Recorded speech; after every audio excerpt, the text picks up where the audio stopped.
Hi everybody, and welcome back to my kitchen. I've got a guajillo chili here that I'm splitting open, and then I'm just going to shake out all the seeds of it, tear it into some smaller pieces because I'm going to use this guajillo chili to make a chili marinade for an incredibly delicious torta. It is called a pambazo in Mexico, and it is made with a special kind of bun. They actually call the bun a pambazo too. And in another video, I show you how to make homemade pambazos, but you look at them and you go, oh, they look sort of like a hamburger bun. So you don't have to go to all of the work of making these pambazo buns. You could substitute a substantial hamburger bun or even a telera that you buy at a Mexican bakery. You know, the 3 humped bread, you could do it on those. But let me just tell you what we're getting into here. It is this bread that is dipped in a chili sauce and then crisped up and filled with potatoes and chorizo, some shredded lettuce, some crema, some queso fresco, a little salsa. It is just a riot of delicious flavors and wonderful textures. Okay, so let me just show you how you make it. The first thing, obviously, that we have to do is to make this red chili marinade.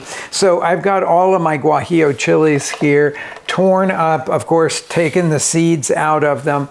I like to put a little spice, you may too, so I'm gonna throw in a few of these arbol chilies, break them in half and put those in there. I've got 3 cloves of garlic that I just peeled and cut in half. And then the spicing on this, which is one of the things that makes it so utterly delicious, is black pepper, cinnamon, and cloves. Okay, so what we would call sort of baking spices or sweet spices.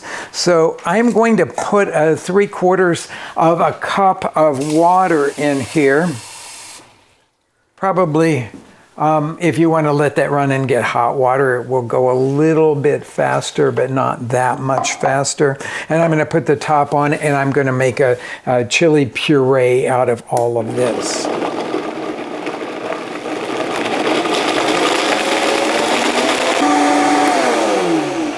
I let this run for a couple of minutes, and this is a high-speed blender, so it may take longer if you're not working with a high-speed blender.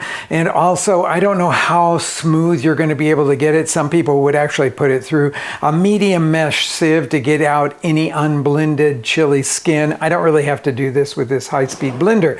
Okay, so now we're going to season this, and I'm going to start with 2 teaspoons because I know that's what it usually takes here. So we have to make sure that this is highly seasoned because this is just a light marinade that goes on the exterior of the bread. So I'm going to put the 2 teaspoons of salt in there, blend it for just a second to blend that in fully.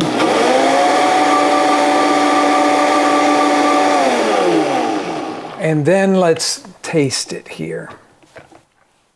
Okay. Okay. Exactly what I'm looking for. Kind of spicy, really interesting with all of those sweet spices in it and all that. So we're just going to leave that there because that will become the marinade now for all to go on the outside of this. But we have to fill, I'm sorry, it was so spicy. I needed a little second there because that's pretty spicy. Maybe not 3 arbols. Maybe you want to put 1 or 2 when you do that. And let's move on to making the filling for this. I have some chorizo sausage here. If you buy it in a Mexican grocery store or a regular grocery store, take it out of the casing that it comes in. If it comes in a casing, and then just break it up in a skillet. I'm heating this one over a kind of medium-ish heat here. And once it starts to render a little bit of its fat, I'm going to add some chopped onions to it so that they will cook right along with that. If you get a lean chorizo and it really doesn't render much fat, just add a little bit of oil to the pan before you add the onions to that. Now, while that's starting to render and cook. I'm going to take care of the potatoes here. So you could boil these in salted water, and a lot of you will feel really comfortable with that.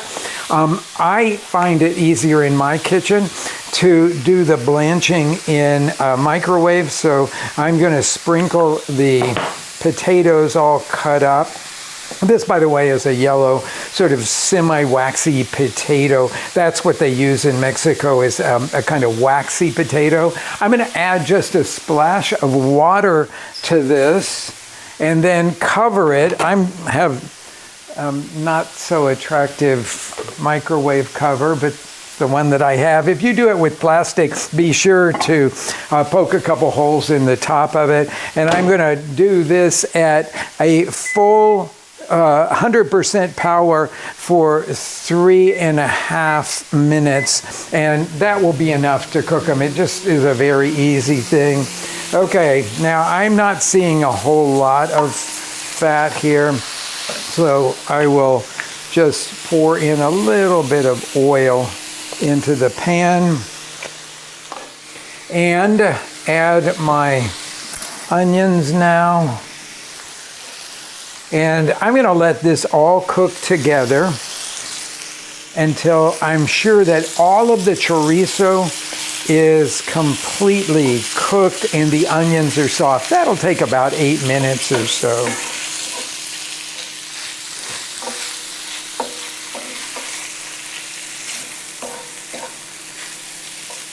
So how do you know when chorizo is done? I mean, it's not like beef. It's ground beef will brown, but chorizo, because of all the liquid that is in that chili flavoring that makes it taste like chorizo, it'll never brown. Well, I often say just cook it for about 8 to 10 minutes and you will know over a medium heat that it's going to be done. But then you could taste it. If it tastes finished, if it tastes like the meat has firmed up, then you know you're where you need to be. So let's go back to the video. Okay, the potatoes are fully tender now, and I would suggest that you just taste them and make sure that they're fully tender. I drained off that little bit of water that I put, and then I'm going to slide them back into the pan with the potatoes with the chorizo and the onions, and stir them in. And we're going to let these cook for a few minutes until the whole mass kind of comes together, because you want it to hold together in the sandwich. So as the potatoes continue to cook and you stir it, they will sort of form that backbone that will keep all of this filling together. Our filling is looking really nice here. I'm going to turn the heat way down on that one, and it's time now to toast the pambazos, the breads that we're going to use. So I'm going to turn them sort of cut side down on a baking sheet. Best to put some parchment, or I'm working with a silicone baking mat there, just because they would stick a lot to that. And I am going to brush them quite heavily with this spicy red chili marinade.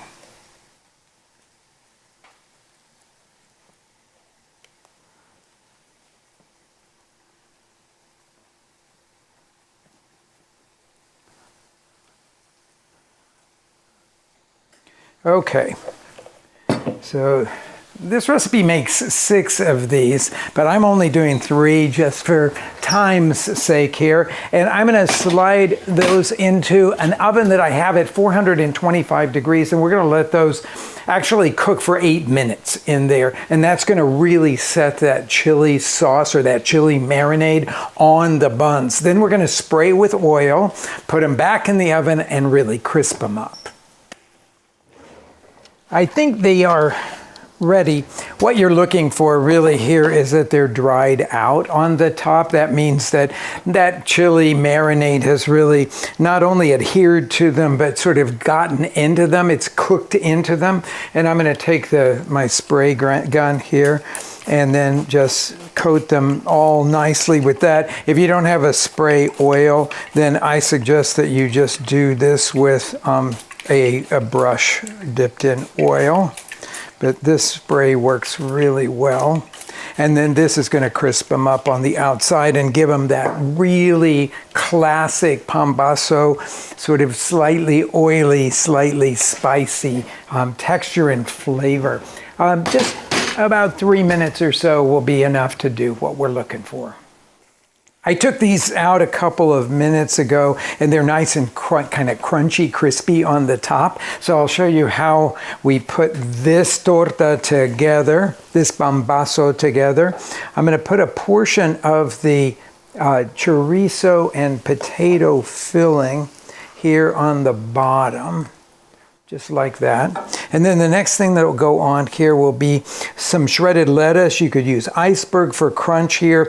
I'm actually using shredded romaine because I like the flavor of it better than the iceberg. And then a nice spoonful of crema on top of that. Now the next thing that we have, this is quite a riot of stuff here, is this queso fresco that's going to go over the top of it. And then, of course, we have a spoonful of salsa because we've got to get that tangy spiciness into this. And potatoes and chorizo with roasted tomatillo salsa is always great. Top will go on.